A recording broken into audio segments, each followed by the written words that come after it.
Comment optimiser, comment faciliter la prise de décision, c'est ce qu'on va voir dans cette vidéo.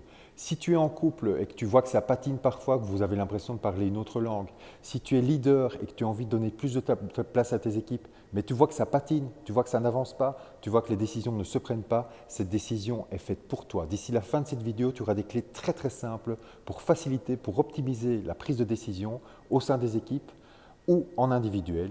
Je te dis à tout à l'heure. En attendant, n'oublie pas de t'abonner, n'oublie pas de cliquer sur like, n'oublie pas de commenter. Si tu as des questions, n'hésite pas à les poser dans la page commentaire. Je te dis à tout de suite. Alors, d'ici 10 minutes, tu auras les clés concrètes pour pouvoir, au maximum 10 minutes, prendre un maximum de décisions. Je me présente, Joël Molnar, ça fait des années, donc ça fait plus de 15 ans que je donne des formations en entreprise, que j'accompagne des leaders pour pouvoir justement accélérer le processus de décision. J'ai accompagné beaucoup de comités de direction qui stagnaient sur un certain nombre de décisions et pour lesquelles parfois on a pris juste une demi-heure pour décider.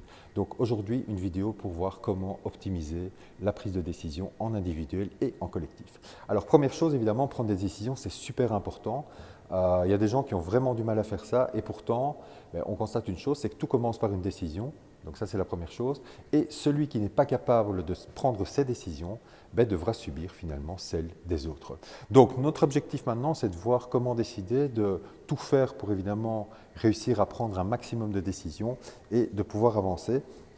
La deuxième chose, bien logiquement, si j'ai du mal à prendre des décisions, c'est parce que pour certaines décisions, je ne parle pas du choix de mon pull de ce matin, mais pour certaines décisions, l'enjeu peut être tellement important, les conséquences peuvent être tellement graves qu'on a du mal, qu'on patine. Et qu'est-ce qui se passe à ce moment-là? Quelles sont les conséquences? Les conséquences, c'est très simple, le cerveau s'emballe. Donc on va partir dans tous les sens, on va commencer, on va se dire « ah oui, les avantages, oui mais quand même, ça peut poser problème, les inconvénients ». Et le cerveau, en fait, part dans tous les sens. Résultat, on a vraiment du mal à structurer notre décision. Ça traîne.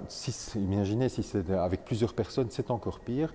Vous pouvez parfois avoir des personnes qui parlent un langage complètement différent. Quelqu'un qui est super enthousiaste, très positif, et quelqu'un qui est très négatif.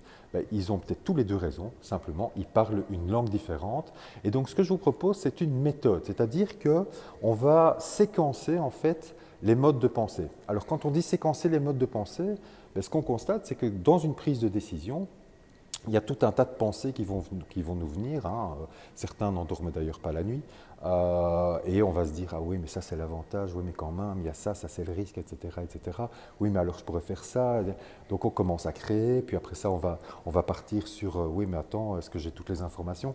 Donc bref, ça part dans tous les sens. Et donc ce que je vous propose, c'est une méthode très simple pour optimiser tout ça. Alors évidemment, la méthode, première chose, c'est de se fixer l'objectif. Quand je dis se fixer l'objectif, l'objectif dans ce cadre-ci, il est très clair, c'est de décider, d'accord? Mais ce n'est pas tout. Décider quand? C'est-à-dire que je vais fixer une deadline. Donc pour mes équipes, je dis « ok, voilà les gars, on a 30 minutes pour décider ». Si vous avez 30 minutes, si vous avez 15 jours, toutes les décisions ne prennent pas 30 minutes, mais première chose, c'est fixer un délai. Ça met une pression très intéressante sur le groupe ou sur soi-même, et c'est vraiment une étape capitale. Alors, deuxième chose, avant de commencer quoi que ce soit, on va d'abord définir les modes de pensée, c'est-à-dire qu'on va définir les séquences. Alors évidemment, je vous donne les 5 grands modes de pensée pour pouvoir décider. Il y en a un 6e en bonus, je commence par le 6e d'ailleurs. Le 6e, c'est ma vision long terme, donc c'est de dire, ok, est-ce que cette décision va en accord avec ma vision long terme, avec mes valeurs? Donc ça, c'est vraiment un des éléments.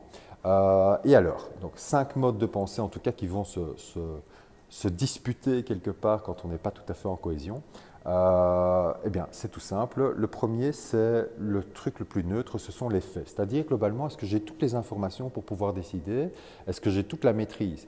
Donc, le fait parfois de concerter quelqu'un, un spécialiste, si je dois prendre une décision qui a un impact juridique, le fait de consulter un avocat, le fait d'aller voir sur Internet, de faire des tableaux comparatifs, tout ça, c'est ce premier élément, c'est ce premier mode de pensée, ce sont les faits. Certaines personnes ont besoin de beaucoup d'éléments pour pouvoir décider, de beaucoup de faits, pour pouvoir faire des comparaisons. Et bien ici, justement, c'est un premier mode, on va définir les éléments. Alors, deuxième aspect, À l'opposé, quelque part, c'est le feeling. Est-ce que je le sens ou je ne le sens pas? C'est plus le côté émotionnel. Et donc, vous imaginez bien, si une personne est très dans les faits et que l'autre personne est très dans le feeling, les discussions qu'on va avoir, encore une fois, ils ont peut-être tous les deux raison, on parle juste une langue différente. Et imaginez dans un couple ce que ça peut donner ou dans une équipe ce que ça peut donner. Alors, évidemment, troisième mode de pensée, ce sont tous les avantages, toutes les opportunités, tout ce que cette décision va apporter. Et à l'opposé, vous l'aurez compris, c'est tous les inconvénients, les risques, les conséquences négatives de cette décision. Donc effectivement, on est déjà à 4. Hein. Donc premier, c'est les faits. Deuxième, c'est le feeling. Troisième, c'est les conséquences. Quatrième, c'est les points positifs. Et dernier, évidemment, c'est toute la créativité. Donc c'est la place aux idées. Dès l'instant où on a un frein, où on a constaté quelque chose, c'est la possibilité. C'est quelque part, c'est le génie de la créativité, quoi. Voilà. Tout ça en accord avec ma vision qui est pour moi le chapeau, hein, donc ce qui se passe au-dessus. Et donc la deuxième étape, une fois que nous avons défini l'objectif, la deuxième étape en fait, elle est très simple. Eh bien, on va définir les séquences. D'accord? Donc j'ai défini mon objectif et ensemble, si on est par exemple en couple, on dit ok, tu sais ce qu'on va faire? On va d'abord commencer par recueillir toutes les informations. Si l'un dit oui, mais il y a quand même. Non, non, non, ça on le fera plus tard. Donc, tu veux parler des points négatifs? Écoute, mettons-le en séquence 2 et on ne parlera que des points négatifs. Donc, ça veut dire quoi? Ça veut dire que si quelqu'un dit oui, mais quand même, il y a cet avantage, oui, on le sait, tu sais quoi, on va en parler après. Mais maintenant, pour le moment, c'est que les points négatifs. D'accord? Donc, ici, je prends l'exemple, boum, j'ai commencé les faits, les points négatifs.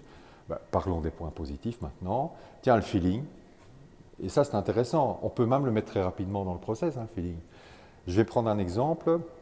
Vous devez acheter un bien immobilier si vous êtes en couple, ou éventuellement vous devez engager quelqu'un dans une équipe. Si tout le monde a vu cette personne et que, en posant la question, mais tiens, ton feeling c'est quoi? Si les 5 disent, bon, je ne le sens pas vraiment, je crois que ça facilite fortement la prise de décision, hein, même s'il a les compétences, etc., mais qu'on ne le sent pas vraiment, il y a de fortes chances qu'on puisse aller vers une décision.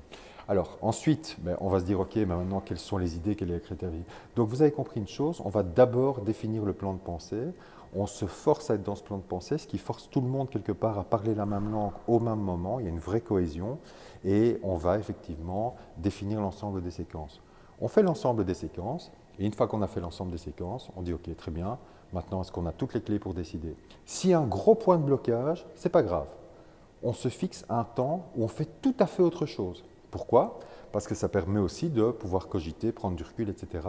Et donc on peut, je ne sais pas, moi si on est en couple, on peut aller se promener, ou on peut, mais du moment que c'est une activité qui nous prend quelque part, qui va nous permettre de ne pas penser à cette décision, quoi. Donc s'il y a un point de blocage, on arrête, on fait tout à fait autre chose, quelque chose qui prend notre énergie, notre temps, etc. Et ça nous permettra de pouvoir faciliter. Mais une fois qu'on arrive au délai, il faut décider. Et il vaut mieux parfois prendre une mauvaise décision que de rien décider du tout et de subir. Donc l'objectif ici, c'est de pouvoir avancer, de pouvoir prendre un certain nombre de décisions, de pouvoir trancher. Voilà, j'espère que cette vidéo a aidé. N'hésite pas, encore une fois, à partager, à liker, à mettre tes commentaires si tu as des questions, bien sûr. Et je te dis à très bientôt.